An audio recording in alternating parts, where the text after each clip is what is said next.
Alhamdulillahi Rabbil Alamin. Wassalatu wassalamu ala ashrafil mursalin Nabiyyina wa maulana Muhammadin wa ala alihi wa sahbihi ajma'in. Wa ashhadu an la ilaha illallah wahdahu la syarikalah. Wa ashhadu anna Muhammadan abduhu wa rasuluh sallallahu alaihi wa ala alihi wa sahbihi wa man tabi'ahum bi ihsanin ila yaumiddin. Alhamdulillah, kembali kita lanjutkan kajian rutin dengan membaca buku Khudh Aqidatak, dan insyaallah kita sampai pada halaman 29. Masih berbicara tentang aneka kesyirikan dan macam-macamnya yang sering terjadi di masyarakat. Dan kajian ini diberi judul Kesyirikan Masa Kini. Karena yang namanya kesyirikan ini selalu ada di tengah umat Muhammad sallallahu alaihi wasallam. Bahkan semakin jauh dari zaman beliau, praktek kesyirikan itu semakin banyak. Nabi sallallahu alaihi wasallam bersabda dalam hadis riwayat Tirmidzi dan yang lainnya. Hadis ini bisa kita jadikan dasar bahwa praktek kesyirikan akan ada dan semakin banyak ketika semakin jauh dari zaman Nabi SAW. Rasulullah SAW bersabda, La taqumus sa'ah hatta talhaqa qabailu min ummati. La taqumus sa'ah hatta talhaqa qabailu min ummati bil musyrikin. Tidak akan terjadi kiamat sampai ada beberapa kabilah di antara umatku yang mereka meniru orang musyrik. Wa hatta yu'badal awthan. Dan sampai berhala-berhala itu disembah kembali. Tidak akan terjadi kiamat sampai ada beberapa kabilah di antara umatku yang meniru orang musyrik. Dan sampai berhala-berhala itu disembah kembali. Sehingga semakin jauh dari zaman nubuwah, praktek kesyirikan semakin merajalela. Karena itu di sini Nabi SAW menyebutnya sebagai tanda hari kiamat. La taqumus sa'ah hatta talhaqa qabailu min ummati bil musyrikin. Tidak akan terjadi kiamat sampai ada beberapa kabilah di antara umatku yang mereka meniru kaum musyrikin, wa hatta yu'badal awthan, dan sampai berhala-berhala itu disembah kembali.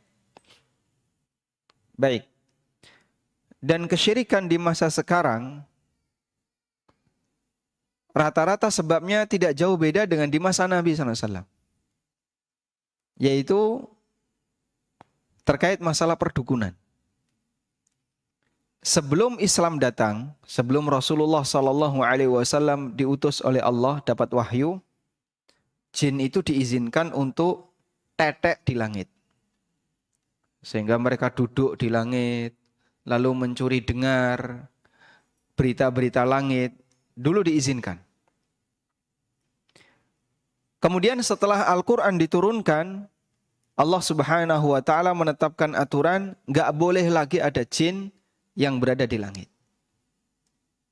Allah Subhanahu wa Ta'ala berfirman di surat Al-Jin, menceritakan tentang bagaimana pernyataan jin. Allah berfirman, wa anna kunna naq'udu minha maq'ida lis-sama'. Kami dulu duduk di langit, maq'ida lis-sama', berjaga di sana untuk mendengarkan berita langit. Faman yastami'il ana yajid lahu shihaban rasada.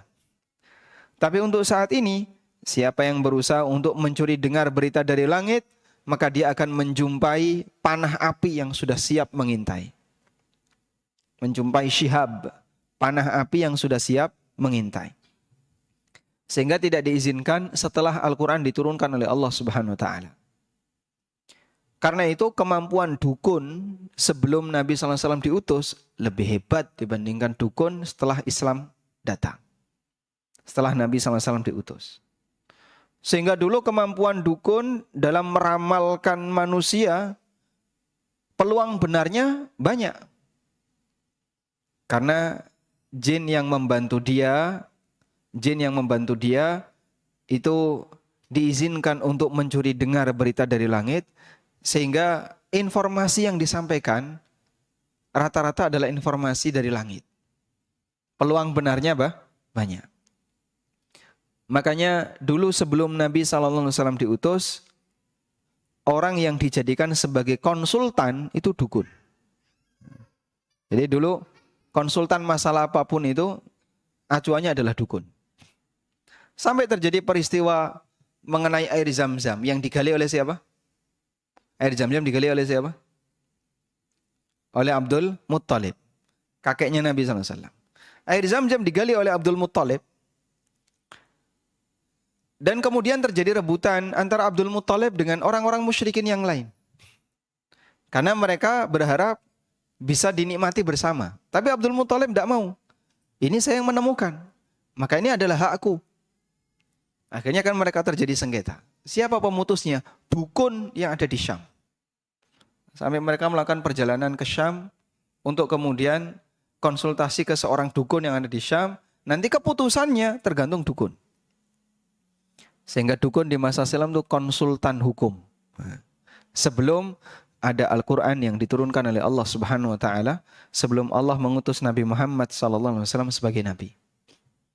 Karena dukun ketika itu lebih sakti, lebih hebat dibandingkan setelah Al-Quran turun. Nah kemudian ketika Al-Quran itu turun, perdukunan tidak sehebat dulu.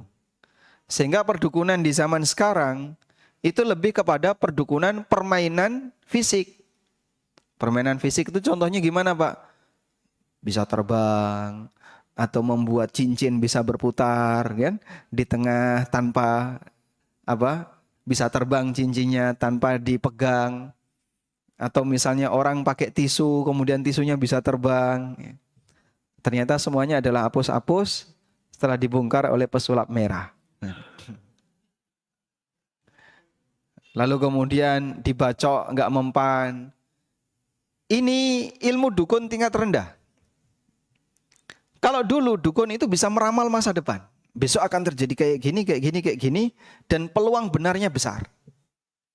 Dan manusia nggak mampu untuk melakukan seperti itu, jin juga nggak mampu melakukan seperti itu. Karena jin tidak tahu masa depan. Jin itu tidak tahu masa depan. Demikian pula tukang sihir Fir'aun. Kehebatan tukang sihir Fir'aun gimana? Allah ceritakan dalam Al-Quran, sahiru a'yunan nas. Mereka bisa menyihir pandangan manusia. Sehingga nampak sesuatu yang itu bukan aslinya. Makanya saat mereka melempar tali-talinya, tali-tali itu nampak seperti ular. Disihir dan nampak seperti ular. Orang melihat tali seolah-olah itu adalah ular yang asli.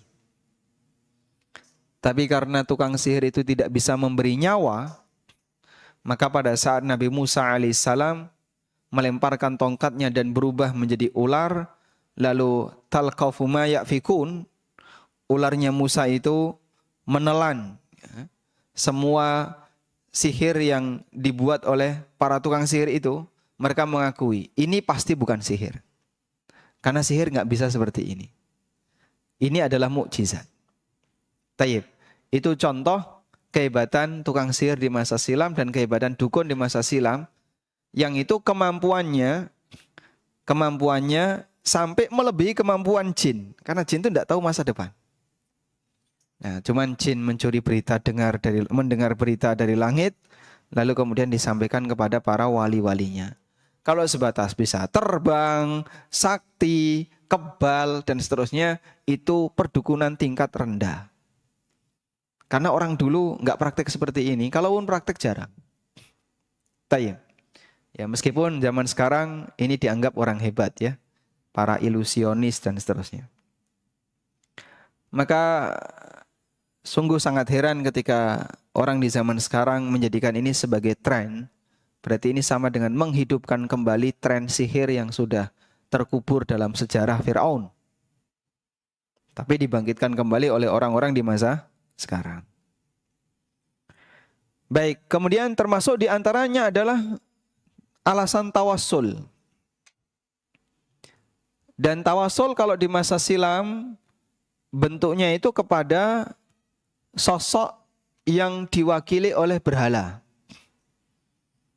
Nah, Uzza itu bentuknya pohon keramat. Di atas pohon itu ada gubuk kecil. Dan itu diyakini sebagai tempat tinggal Uzza. Dan ada jin yang nunggu. Kadang jin itu mengeluarkan suara sehingga membuat orang-orang yang memberikan persembahan kepada Uzza semakin yakin kalau Uzza ini benar. Kalau Uzza ini perhatian. Karena jinnya ngomong.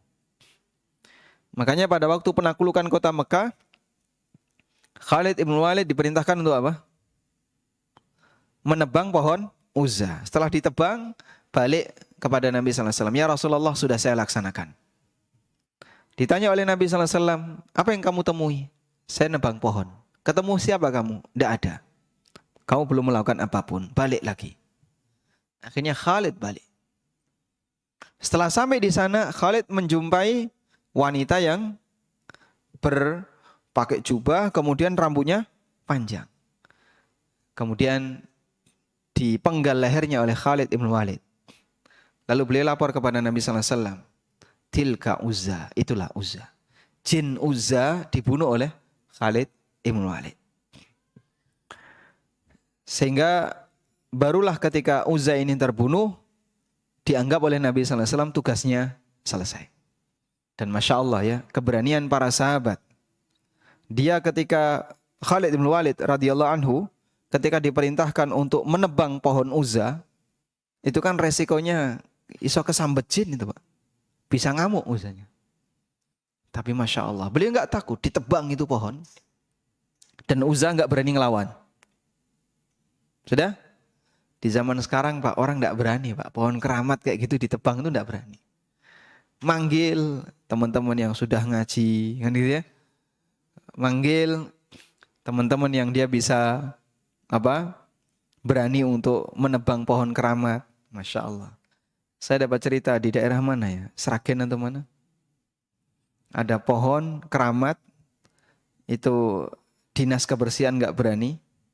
Yang berani nebang, karena ini mau dilakukan pelebaran atau apa gitu ya. Yang berani nebang, itu mereka yang sudah belajar Al-Quran. Ya, jadi ngundang saya ngaji-ngaji gitu ya. Masya Allah. Baik, kembali ke sini. Nah, di zaman sekarang yang jadi objek tawasul adalah kuburan. Yang jadi objek tawasul adalah kuburan. Sehingga terkadang orang itu komunikasi dengan kuburan. Dan terkadang orang itu punya keyakinan bahwa arwah yang nunggui kuburan ini akan mengantarkan doanya kepada Allah Ta'ala. Sehingga dia beribadah di kuburan, termasuk menyembelih di kuburan.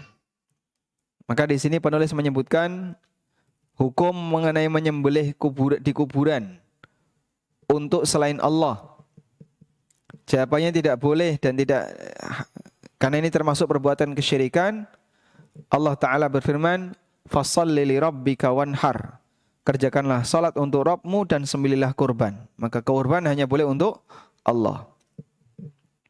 Dan Nabi SAW bersabda, "La'anallahu man dzabaha li ghairillah."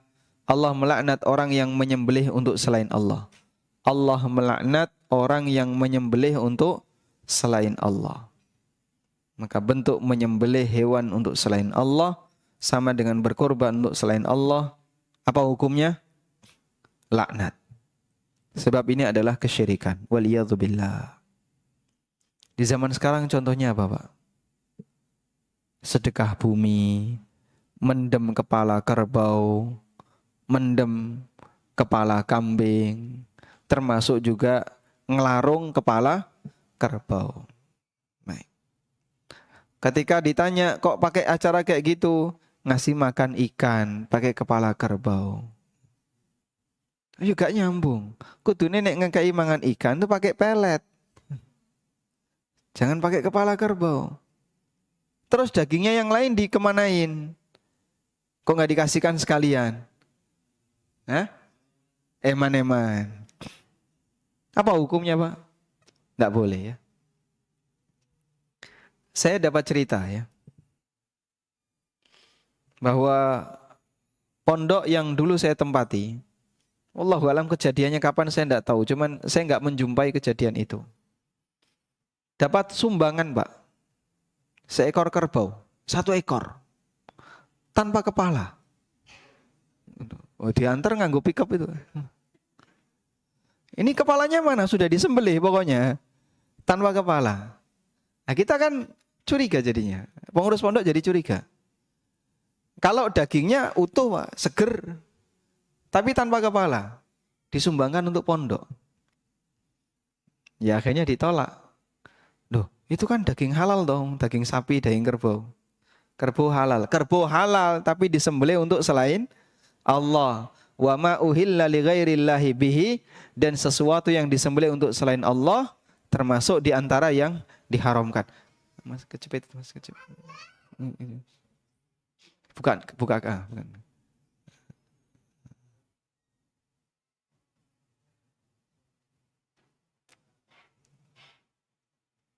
Baik. Kerbaunya halal, tapi ketika disembelih untuk selain Allah jadinya apa? Haram. Karena salah satu di antara binatang yang haram adalah binatang yang disembelih untuk selain Allah Subhanahu wa taala. Baik. Walhamdulillah, bagi orang mukmin yang sadar tauhid, dia paham seperti ini adalah perbuatan yang sangat tercela. Dia tahu bahwa perbuatan seperti ini adalah kesyirikan, menyebabkan pelakunya keluar dari Islam, waliyadzubillah. Meskipun sampai sekarang tradisi itu jadi budaya. Nah kemudian syirik modern, mereka menghiasi itu dan dikaitkan dengan teknologi. Lalu disebut sebagai bagian dari kearifan lokal. Nah, ini bentuk kearifan lokal. Yang benar bukan kearifan lokal ya, kejahatan lokal. Masuk syirik disebut kearifan? Pakai bahasa siapa syirik disebut kearifan? Praktek kesyirikan dengan aneka alasan itu kan dalam rangka untuk memberi makan ikan, menjaga keseimbangan ekosistem lingkungan dan seterusnya. Gedabrus semuanya ya. Tidak ada kayak gitu. Kalau memang jujur seperti itu, seharusnya bukan kepalanya saja yang dilarung, tapi harus yang lain. Ditambah lagi, ternyata sajen kayak gitu diperebutkan. Kan kemudian setelah dilepas, terus apa? Orang-orang pada rebutan. Nah proses rebutan itu, yang hilang nyawa banyak. Ya. Inikah yang disebut menjaga kelestarian lingkungan? Yus kalian mas menungsone dipangan iwak sisan. La haula wala quwata illa billah. Baik, kita bersyukur kepada Allah ketika Allah berikan hidayah kita masih punya akal yang waras sehingga bisa memahami bahwa praktek seperti ini adalah praktek yang tercela dan kita berusaha untuk menjauhinya. Selanjutnya kita beralih ke pertanyaan yang ke-12. Berkaitan dengan masalah tawaf. Apa itu tawaf? Tawafa yatufu. Artinya mengelilingi sesuatu. Dan ini termasuk di antara bentuk ibadah. Tawaf itu termasuk di antara bentuk ibadah. Mengelilingi sesuatu itu termasuk di antara bentuk ibadah. Karena seseorang dengan normal, dia tidak mungkin melakukan gerakan yang sifatnya tanpa tujuan. Kamu kok muter-muter kayak gini kenapa sih? Dasku ngeluh. Pusing. Ya tambah pusing. Sehingga nggak ada orang yang secara sengaja itu tiba-tiba muter. Muteri apa gitu. Kamu muteri ini untuk apa? Obat pusing. Ya enggak, ini tambah pusing. Manusia tidak akan melakukan sebuah kegiatan tanpa tujuan. Sehingga ketika ada kegiatan yang aneh ya, namanya muter-muter itu kan, ini ngapain muter-muter? Pasti dia punya tujuan. Apa tujuannya Mas? Kok muter-muter kampung? Ngomong anak. Nah, itu ada tujuannya. Muter ya pakai sepeda motor, enggak tembus jalan itu lagi, muter lagi pakai sepeda motor. Ada tujuannya nggak ini ya? Ada. Boleh kayak gini Pak? Boleh. Tapi kalau ada sebuah benda diputeri, ini apa ini tujuannya? Ngomong anak. Tidak ada ceritanya kok muteri sebuah benda, alasannya ngomong anak. Atau olahraga, muter stadion. Nah itu olahraga ya, lari-lari. Cuman yang terjadi bukan seperti itu. Latar belakang yang mengitari ini tujuannya adalah dalam rangka untuk memuliakan apa yang diputeri tadi. Makanya Allah Subhanahu wa taala hanya mengizinkan kegiatan mengitari sesuatu yang niatnya ibadah sehingga bentuknya dalam rangka memuliakan benda tersebut hanya di satu titik, yaitu Ka'bah. Selain itu tidak boleh. Memuliakan Ka'bah boleh enggak? Boleh atau tidak? Disyariatkan. Kok bisa Pak? Karena itu adalah tempat yang dicintai oleh Allah. Dan memuliakan apa yang Allah muliakan bagian dari bentuk mengagungkan syiar agama Allah. Sebagaimana yang Allah firmankan dalam Al-Quran, wa may yu'azzim sya'airallah fa innaha min taqwal qulub. Barang siapa yang mengagungkan syiar agama Allah, sesungguhnya itu bagian dari bentuk ketakwaan dalam hati. Sehingga mengitari Ka'bah adalah memuliakan Ka'bah. Dan Ka'bah diperintahkan untuk dimuliakan atau disyariatkan untuk dimuliakan karena ini bagian dari syiar agama Allah. Inna awwala baitin wudi'a lin-nas lalladzi bi Bakkah mubaraka wa hudan lil alamin. Sesungguhnya rumah pertama kali yang diletakkan untuk manusia adalah Ka'bah yang berada di kota Bakkah, di kota Mekah yang mubarakan, yang diberkahi. Nah, Allah Ta'ala berfirman, wal yatawafu bil baitil atiq. Lakukanlah tawaf di al-baitul atiq, di rumah tua. Nama lain dari Ka'bah apa? Baitul Atiq. Atiq artinya apa? Tua. Disebut sebagai Baitul Atiq, rumah tua, karena Ka'bah adalah rumah yang pertama. Bangunan rumah yang pertama. Itulah Ka'bah. Nabi SAW menyebutkan tentang keutamaan tawaf di Ka'bah. Man tafa bil baiti sab'an wa shalla rak'ataini kana ka'itki raqabatin. Barang siapa yang tawaf di Ka'bah 7 kali dan dia salat 2 rakaat, maka yang dia lakukan seperti membebaskan budak. Dan itulah kegiatan tawaf. Hanya satu tempat ini yang boleh untuk diapakan? Diagungkan. Dengan cara tawaf. Hanya satu tempat ini yang boleh diagungkan dengan cara tawaf. Selain tempat ini boleh enggak Pak? Contohnya di Masjid Pogung Baru. Mengitari Masjid Pogung Baru. Peng piro Pak? Peng selikur. Tujuannya apa? Untuk memuliakan masjid ini. Tidak boleh. Meskipun masjid itu dimuliakan, tapi cara memuliakan masjid dengan tahiyatul masjid. Anda wudu, masuk masjid, salat 2 rakaat. Itulah bentuk memuliakan masjid. Selain Ka'bah. Maka Allah hanya mensyariatkan untuk memuliakan benda dengan cara dikelilingi sebanyak 7 kali. Selain satu benda, yaitu Ka'bah. Baik. Nah, di masyarakat kita ada tradisi, misalnya mubeng beteng. Mengelilingi apa Pak? Itu jaraknya berapa itu? Jaraknya berapa? Ada jaraknya karena di pojok-pojok itu ya. Kurang lebih ada 5 kilo ada? Sekali putaran. Mungkin sekitar 5 kilo ya, atau enggak sampai ya. Sekitar 5 kilo lah anggap. Diputeri. Dan itu ada protapnya. Apa protapnya? Tidak boleh bicara. Sambil poso bisu. Sehingga dia mengitari itu sambil suasana senyap. Poso bisu. Kalau ini bukan ibadah, ya apalagi. Jelas kalau dilihat dari aturannya, protapnya itu, ini ibadah. Dan sekali lagi, ibadah tidak boleh dilakukan kecuali apa? Dilakukan di Ka'bah. Ibadah tidak yang bentuknya tawaf tidak boleh dilakukan kecuali di Ka'bah. Baik. Ada juga yang muter seperti ini dilakukan di kuburan.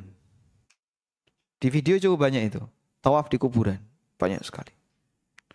Sehingga dia mengitari kuburan. Sambil mengucapkan la ilaha illallah, la ilaha illallah, la ilaha illallah. Selesai itu dia berdoa. Doanya kemana? Menghadap semuanya ke kuburan. Seolah-olah kuburan itu jadi kiblatnya. Sehingga seperti kita ya, kita selesai mengelilingi Ka'bah, kita sholat menghadap kemana? Ke Ka'bah. Dimanapun posisi kita di masjid, kita sholatnya menghadap ke arah satu titik, yaitu Ka'bah. Maka shafnya melingkar. Ini orang di kuburan juga seperti itu. Dimanapun posisi dia, pandangannya atau hadapannya itu mengarah ke arah kuburan. Maka kuburan dijadikan sebagai kiblat berdoa. Dan seperti ini mereka menganggap sebagai bentuk tawassul kepada Allah Subhanahu wa taala dengan penghuni kubur. Baik. Apa hukumnya? Tidak diperbolehkan. Nah, selanjutnya jamaah yang dimuliakan Allah Subhanahu wa taala, terkadang orang melakukan praktek seperti ini lalu dikasih alasan yang alasan itu semu ilmiah. Dengan cara agar bisa diterima oleh masyarakat. Maksudnya begini.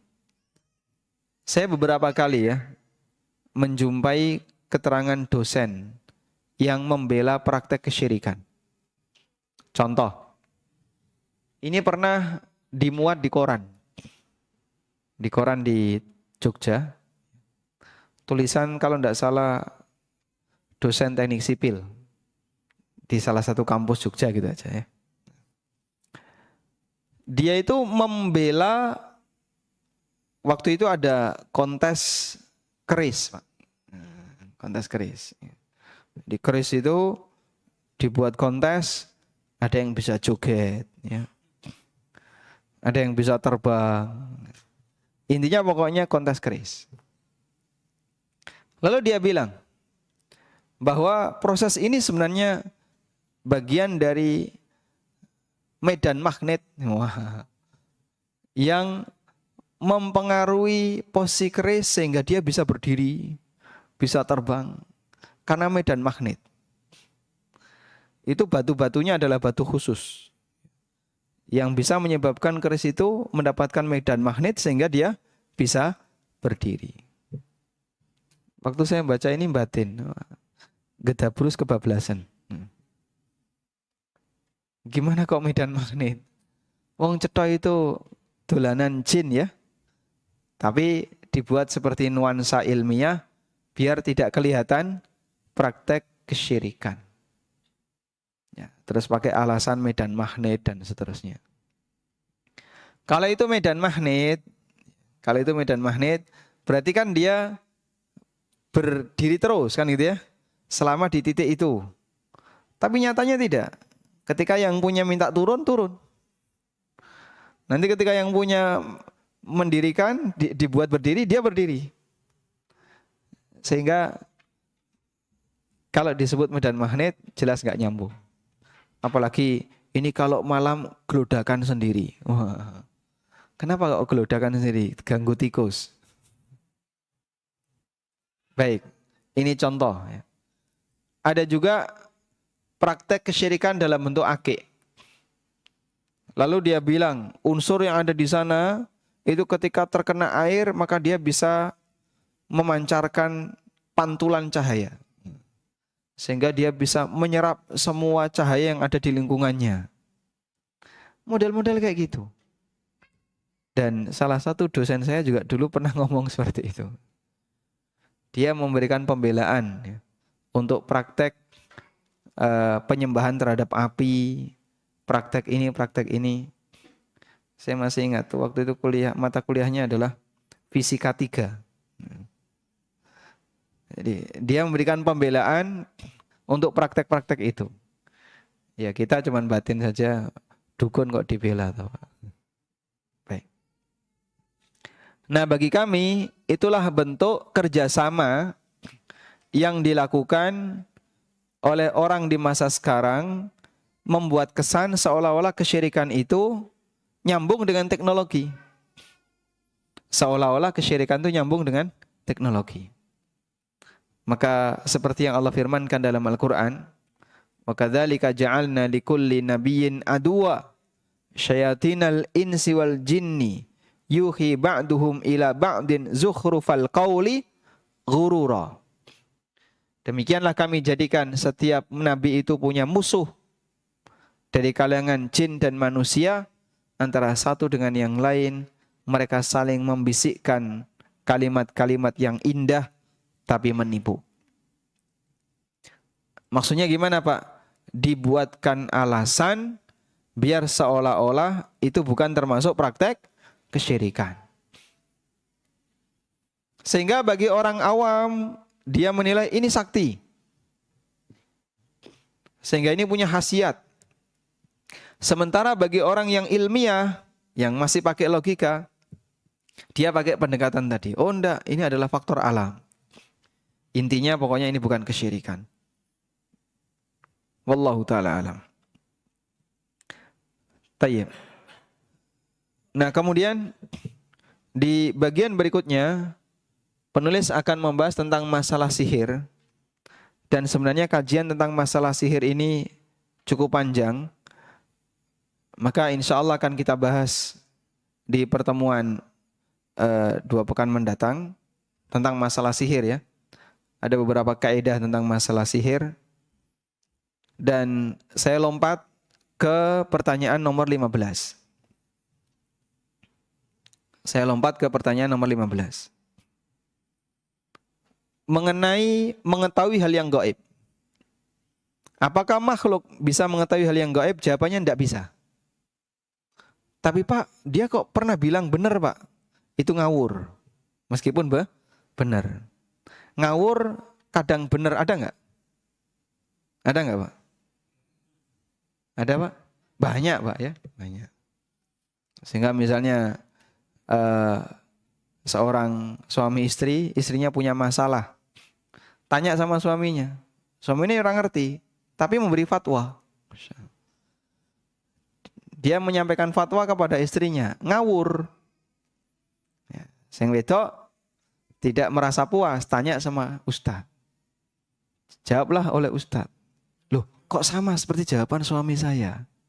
Masya Allah, berarti suami saya kemarin sempat jadi ustaz. Meskipun sebentar. Orang yang jawab memberikan fatwa sebuah kasus, ngawur, terus tiba-tiba benar. Mungkin enggak? Banyak seperti itu terjadi. Namun seperti ini dilarang oleh Nabi SAW. Sehingga beliau pernah menyebutkan, Al-Qudatu Thalatha. Hakim itu ada 3 jenis. Hakim itu ada 3 jenis. Yang pertama adalah hakim yang mengetahui kebenaran. Wa yahkumu bil haqqi, dan dia memutuskan sesuai dengan kebenaran. Maka dia masuk surga. Yang kedua, hakim yang tidak mengetahui kebenaran dan dia memutuskan dengan kebenaran. Yang keempat, hakim yang mengetahui kebenaran tapi memutuskan menyimpang dari kebenaran. 2 yang terakhir di neraka. Masya Allah. Hakim ada 3, 1 di surga, 2 di neraka. Untuk yang pertama, hakim yang tahu kebenaran dan dia memutuskan sesuai dengan ilmunya. Sesuai dengan kebenaran yang dia ketahui, masuk surga. Sedangkan 2 sisanya yang masuk neraka, dia tidak tahu kebenaran, tapi dia memutuskan dengan kebenaran. Sementara dia nggak tahu. Nyemplung neraka loh Pak itu. Makanya ngawur dalam masalah agama ndak boleh. Baik. Sehingga kalau ada orang yang bertanya kepada saya, mungkin nggak Pak, ada dukun itu yang bisa tahu masa depan dengan kehebatan ilmu yang dia punya. Anggaplah misalnya dia puncak dukun sedunia. Saking hebatnya sampai dia itu bisa mengetahui hal yang gaib. Jawabannya nggak mungkin. Kok bisa nggak mungkin? Karena gaib itu rahasia Allah. Dan Allah tegaskan dalam Al-Quran, Allah tidak akan membocorkan hal yang gaib itu kecuali kepada Nabi. Alimul ghaibi fala yudhiru ala ghaibihi ahada illa manirtada mir rasulin. Dialah zat yang mengetahui hal yang gaib dan Allah tidak pernah membocorkan hal yang gaib itu kepada siapapun. Makanya nggak mungkin manusia, makhluk tahu hal yang gaib. Itu tidak mungkin. Kecuali kalau Allah Subhanahu wa taala memberitahu. Dan yang diberitahu oleh Allah hanya siapa? Para rasul. Baik di kalangan malaikat maupun di kalangan manusia. Karena itu siapa yang mengklaim bahwa orang lain mengetahui hal yang gaib, klaim ini pasti dusta dan keyakinan ini keyakinan yang merampas hak khusus Allah Subhanahu wa taala. Tidak ada seorang pun yang memiliki pengetahuan tentang hal yang gaib kecuali apa yang Allah wahyukan kepada Rasulnya sallallahu alaihi wasallam. Allah berfirman, "Alimul ghaibi fala yudhiru ala ghaibihi ahada illa man irtada mir rasulin." Dialah yang mengetahui hal yang gaib, maka dia tidak memperlihatkan kepada seorang pun tentang hal yang gaib itu kecuali kepada Rasul yang diridhoinya. Yaitu utusan Allah baik di kalangan malaikat maupun kalangan manusia. Dan Nabi SAW juga bersabda, La ya'lamul ghaiba illallah. Tidak ada yang tahu hal yang gaib kecuali Allah. Manusia tidak mengetahui hal yang gaib. Jin juga tidak mengetahui hal yang gaib. Baik. Kalau ada informasi kayak gini, ada orang Pak, dipenggal kepalanya, putus, setelah itu disambung lagi, hidup lagi. Bapak percaya itu? Percaya enggak? Tidak. Tapi saya pernah lihat. Hah? Sulapan. Iya, praktek sihir itu. Waktu saya masih kecil tuh. SD. SD kelas 1 atau mungkin SD kelas 1.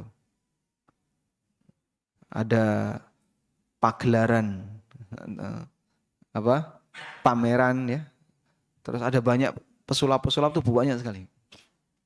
Ada yang dimasukkan kota, terus orangnya hilang. Itu bolak-balik nonton ya. Nonton langsung Pak, bukan di TV ya. Dulu waktu saya kecil. Terus ada orang yang dipotong kepalanya ditaruh di baskom, terus dibawa, setelah itu ditempel lagi, hidup lagi dia. Kalaupun itu kejadian yang dilihat, berarti kan tidak diingkari Pak ya. Cuman ini apa ini? Sihir. Jelas ini sihir. Sihir apa ini? Sihir apa ini? Sihir kemungkinan yang terjadi adalah pandangan mata. Sehingga sebenarnya saat dipenggal itu orangnya nggak dipenggal. Tapi terlihat seperti dipenggal. Maka orang yang berada di kanan kirinya melihat seolah-olah ini dipenggal. Tayyib.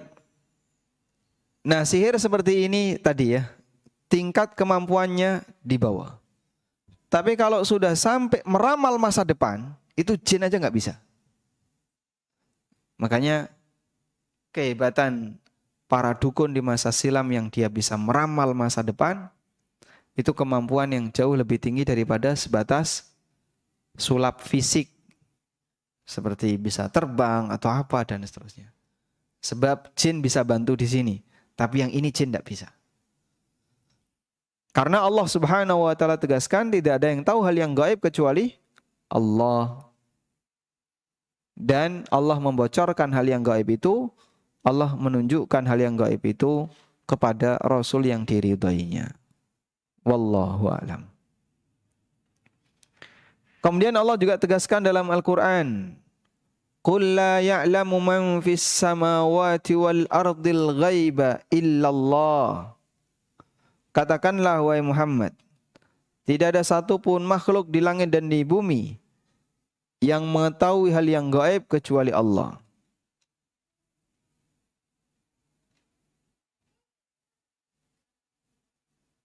Baik. Anda bisa buka di surat An-Naml ayat 65. Di surat An-Naml ayat 65 Allah tegaskan, "Qul la ya'lamu man fis samawati wal ardil ghaiba illallah." Katakan wahai Muhammad, tidak ada di langit dan di bumi yang mengetahui hal yang gaib kecuali Allah. Tambahkan ya, di buku boleh ditulisi An-Naml ayat 65.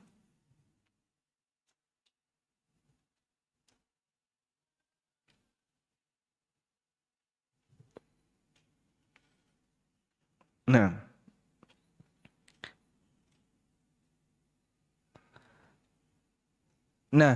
salah satu di antara bukti bahwasanya jin tidak tahu hal yang gaib adalah firman Allah Subhanahu wa taala di surat Saba ayat 14. Di surat Saba ayat 14.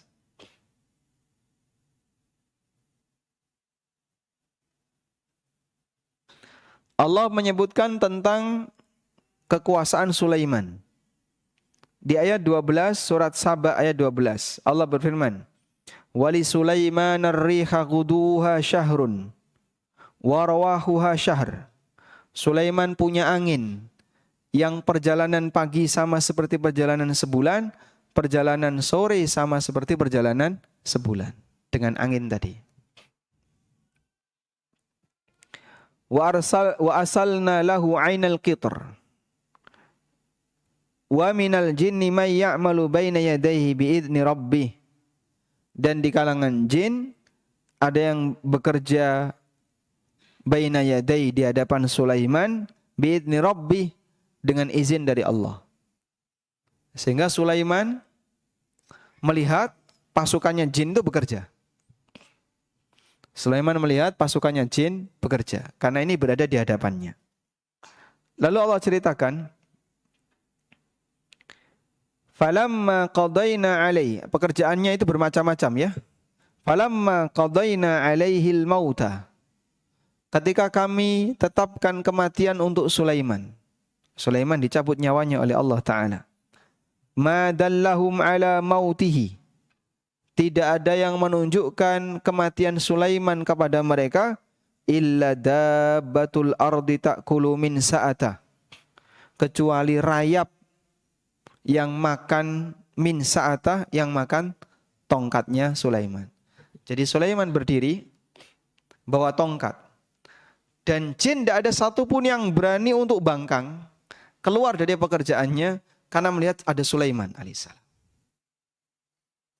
Dan beliau dalam posisi itu meninggal dunia. Dalam posisi berdiri. Lalu tongkatnya dimakan rayap. Kalau kita pakai ukuran normal, berapa lama tongkat yang menancap dimakan rayap? Sampai bisa menyebabkan tongkat itu langsung rapuh dan orangnya jatuh. Wallahu a'lam. Meskipun kita tidak tahu ya, ini apakah kejadiannya segera ataukah ada penundaan. Falamma kharra, Begitu Sulaiman terjatuh, falamma kharra, karena posisi beliau berdiri. Ketika Sulaiman terjatuh, tabayyanatil jinnu, maka jin baru tahu, loh, ternyata selama ini Sulaiman itu mati. Mereka bekerja di hadapan Nabi Sulaiman dan mereka tidak tahu kalau Sulaiman ini sudah meninggal. Allau kanu ya'lamunal ghaiba ma labithu fil adzabil muhin. Andai kan mereka tahu hal yang gaib, maka mereka tidak akan bertahan di sini dalam waktu yang lama. Artinya apa? Kematian Nabi Sulaiman tidak diketahui oleh jin padahal mereka ada di hadapannya.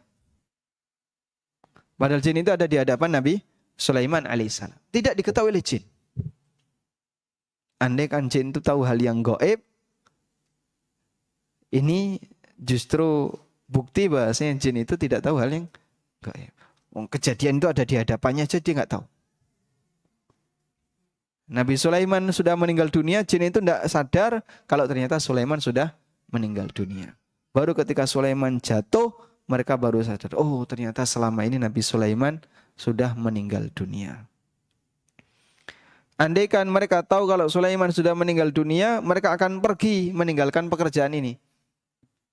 Tapi mereka tidak berani pergi karena mereka merasa Nabi Sulaiman masih hidup. Wallahu a'lam. Baik, demikian yang bisa kita sampaikan. Semoga jadi muqaddimah yang bermanfaat. Wassallallahu ala nabiyyina Muhammadin wa ala alihi wa sahbihi wa sallam. Wa akhiru da'wan anil hamdulillahi rabbil alamin.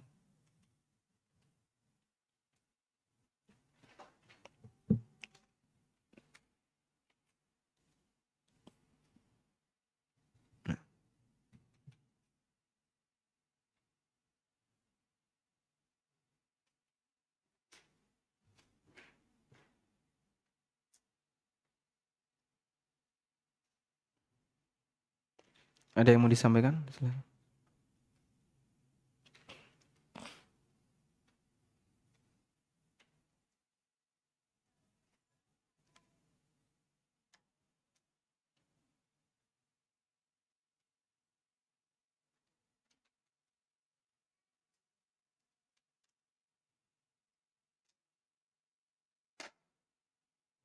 Silakan. Waalaikumsalam warahmatullahi wabarakatuh.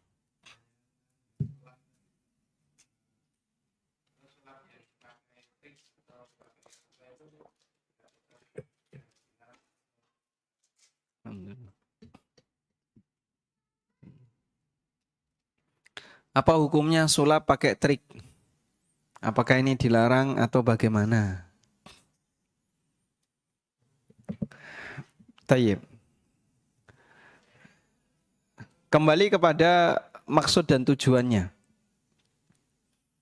Jika orang menggunakan trik untuk sulap dengan maksud agar dia dianggap sakti oleh masyarakat, lalu mencari perhatian dari masyarakat dengan ini, ya ini penipuan. Ini bentuk penipuan. Sehingga dianggap, oh hebat, besinya bisa bengkok, memindahkan penyakit di kelapa. Apalagi tidur di atas paku, padahal semuanya pakai trik. Akhirnya dianggap orang hebat, padahal aslinya apa? Itu semua adalah penipuan. Man ghasya falaysa minna. Barang siapa yang ngapusi, nipu, maka dia bukan bagian dari golonganku. Sehingga ketika ada orang yang dia menggunakan trik untuk pengobatan, ya, misalnya pakai keris, ya, kerisnya itu bisa getar, dret, dret. Nah. Itu padahal raket nyamuk itu loh Pak. Terus ujungnya diganti keris. Nah, ketika dipencet kan ada arus listriknya, dret, getar. Orang percaya Pak, padahal itu ngapusi. Ya ini nipu. Ini termasuk di antara bentuk penipuan. Tapi anehnya masih ada orang yang percaya ya. Baik. Meskipun kita tidak sampai mengatakan kalau dia melakukan kesyirikan karena dia tidak bekerja sama dengan jin. Tapi kalau dia kerjasama dengan jin, lalu memberikan sesajian kepada jin, kemudian dari situ dia dibantu oleh jin, ini lebih parah daripada sebatas penipuan. Karena yang seperti ini, maka statusnya sampai pada tingkatan kesyirikan. Wallahu a'lam. Baik.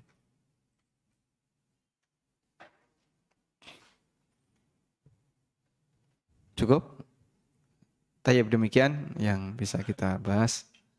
Dan insya Allah di pertemuan berikutnya nanti kita bahas tentang masalah hukum seputar sihir. Ya. Wassallallahu ala nabiyyina Muhammadin wa ala alihi wa sahbihi wa sallam. Wa akhiru da'wana alhamdulillahi rabbil alamin. Subhanakallahumma wa bihamdika. Asyhadu an la ilaha illa anta astaghfiruka wa atubu ilaik. Wassalamualaikum warahmatullahi wabarakatuh.